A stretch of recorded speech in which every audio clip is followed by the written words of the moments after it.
বলেন পড় রে সোনা, আব্বা বলেন মন দে, পাঠে আমার মন বসে না কাঁঠাল চাপার গন্ধে।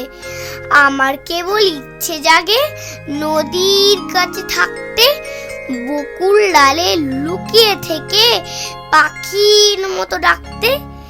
সবাই যখন ঘুমিয়ে পড়ে কর্ণফুলীর কুলটায়, দুধ ভরা ওই চাঁদের বাটি ফেরেশতারা উল্টায়, তখন কেবল ভাবতে থাকি কেমন করে উড়বো, কেমন করে শহর ছেড়ে সবুজ গায়ে ঘুরবো।